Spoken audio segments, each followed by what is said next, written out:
Ce n'est pas en tuant Abel que Caïn, ton offrande, montera vers Dieu. Ce n'est pas en tuant Joseph que forcément, vous, ses frères, vous deviendrez une star comme lui. Joseph a vu dans sa vision que vous étiez aussi des étoiles. Abel n'a fait qu'appliquer la loi de Dieu, la loi des prémices. L'une des choses, l'un des pièges que Satan cherchera à créer en vous, à mettre en vous, c'est de chercher à focaliser votre attention sur les choses que les autres ont et ce que vous n'avez pas. Dès lors qu'il aura réussi, c'est de mettre en place ce logiciel destructeur en vous. Vous développerez cette attitude de se plaindre et de chercher à toujours voir que ce que ont les autres est meilleur et ce que vous avez.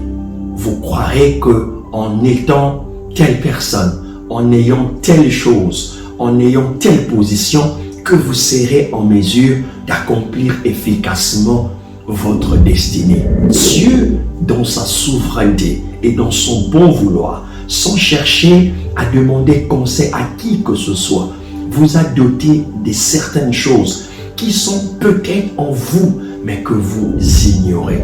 Faites comme Jésus.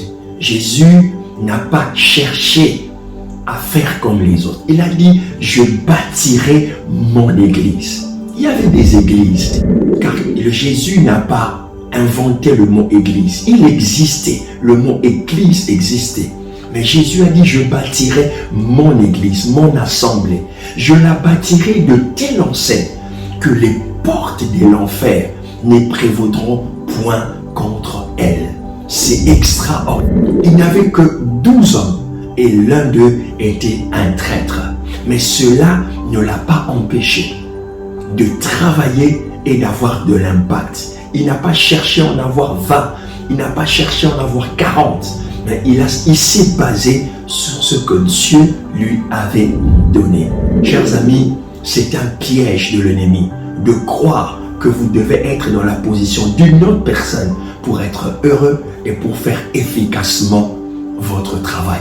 Construisez votre bonheur, construisez votre destinée, step by step, étape après étape, et vous atteindrez un niveau extraordinaire. Ne vous comparez jamais à qui que ce soit, parce que c'est le plus grand piège qui va vous faire entrer dans une descente de jalousie, dans une descente aux enfers, et vous n'en sortirez plus, parce que vous chercherez à tuer ceux qu'on acclame, ceux qu'on apprécie, et vous oublierez que vous êtes parmi ceux-là qui peuvent être appréciés, acclamés aussi. Dès lors, vous vous mettrez à explorer ce que Dieu vous a donné. Vous verrez, vous me donnerez raison, vous n'aurez plus le temps de fouiner dans les affaires des autres, car vous découvrirez tellement de choses à faire et à accomplir avec ce que Dieu vous a donné, vous n'aurez plus le temps ni de critiquer, ni de regarder à gauche et à droite sur ce qui ne vous concerne pas. C'est du masterclass. God bless you.